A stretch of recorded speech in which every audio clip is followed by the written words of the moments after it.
நண்பர்களுக்கு வணக்கம். விருதுநகர் மாவட்டம் நிர்வாகம் சார்பாக போட்டித் தேர்வுக்கு தயாராகிட்டு இருக்கிற மாணவர்களுக்கான மாநில அளவிலான வினாடி வினா போட்டி நடக்க இருக்குது அப்படின்னு சொல்லியிருக்கிறாங்க.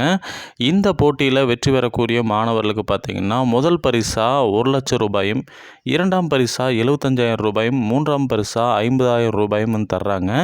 இந்த போட்டித் தேர்வில் எப்படி கலந்துக்கிறது, இது எங்கே நடக்குது அப்படிங்கிற முழு விவரத்தை இந்த காணொலியில் பார்க்குறோம். அதுக்கு முன்னாடி நீங்கள் டிஎன் செய்தி குறிப்பு சேனலை சப்ஸ்கிரைப் பண்ணலைன்னா மறக்காமல் சப்ஸ்கிரைப் பண்ணிக்கங்க.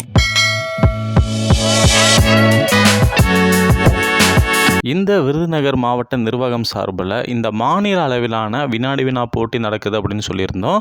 இந்த வினாடி வினா போட்டிக்கான தலைப்பு என்ன அப்படி கொடுத்துருக்குறாங்கன்னு பார்த்தா, சங்க இலக்கியமும் திருக்குறளும் அப்படிங்கிற தலைப்பில் தான் இந்த வினாடி வினா போட்டி நடக்குது அப்படின்னு சொல்லியிருக்கிறாங்க. இந்த போட்டி பார்த்திங்கன்னா தமிழ்நாட்டைச் சேர்ந்த போட்டித் தேர்வுக்கு தயாராகக்கூடிய மாணவர்கள் பங்கேற்கலாம் அப்படின்னு சொல்லியிருக்காங்க. இந்த போட்டித் தேர்வுக்கு பங்கு பெறக்கூடிய மாணவர்கள் அவங்க கொடுத்துருக்கிற அந்த கூகுள் ஃபார்மை நிரப்பி இந்த போட்டியில் பங்கு பெறலாம் அப்படின்னு சொல்லியிருக்கிறாங்க. மாணவர்கள் இப்போட்டியில் குழுக்களாக கலந்து கொள்ளலாம் அப்படின்னு சொல்லியிருக்கிறாங்க. ஒரு குழுவில் 3 பேர் வரைக்கும் பங்கேற்கலாம் அப்படின்னு சொல்கிறாங்க. இந்த போட்டி நடைபெறக்கூடிய நாள் எது அப்படின்னு பார்த்தீங்கன்னா 18/8/2024. இடம் பார்த்திங்கன்னா விருதுநகர் மாவட்ட அரசு மருத்துவக் கல்லூரி கலையரங்கம். இந்த இடத்துல தான் இந்த மாநில அளவிலான வினாடி வினா போட்டி நடக்குது அப்படின்னு சொல்கிறாங்க.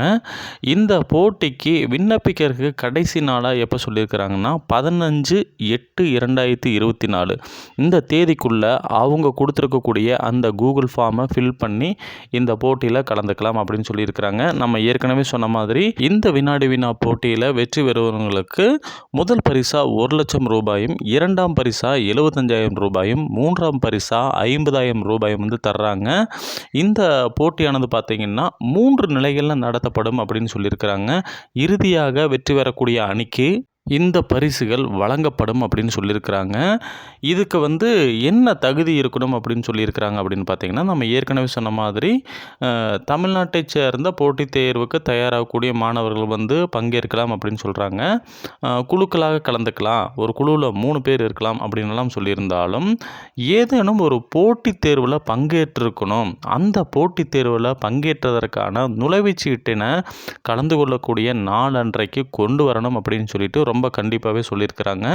இது பற்றிய மேலும் தொடர்புக்கு 93 60 17 11 61 அப்படிங்கிற எண்ணுக்கு தொடர்பு கொள்ளலாம் அப்படின்னு சொல்லிட்டு இந்த அறிவிப்பில் வெளியிட்டிருக்கிறாங்க. விழுப்புரம் மாவட்ட நிர்வாகம் சார்பில் நடக்கக்கூடிய இந்த டிஎன்பிசி விஓஓ தேர்வுக்கு தயாராகக்கூடிய மாணவர்கள் இந்த மாபெரும் வினாடி வினா போட்டியில் பங்கு பெற்று வெற்றி பெற என்னுடைய வாழ்த்துக்களை தெரிவிச்சுக்கிறேன். இந்த காணொளி உங்கள் நண்பர்கள் யாராவது இந்த டிஎன்பிசி யூபிஎஸ்சி எக்ஸாமுக்கு தேர்வுக்கு பயிற்சியில் இருந்தாங்கன்னா அவங்களுக்கு இந்த காணொளியை பகிர்ந்து அவங்களும் இந்த வினாடி வினா போட்டியில் பங்கு பெற்று வெற்றி பெற நீங்களும் உறுதுணையாக இருங்க. மீண்டும் அடுத்த காணொளியில் சந்திக்கலாம். நன்றி.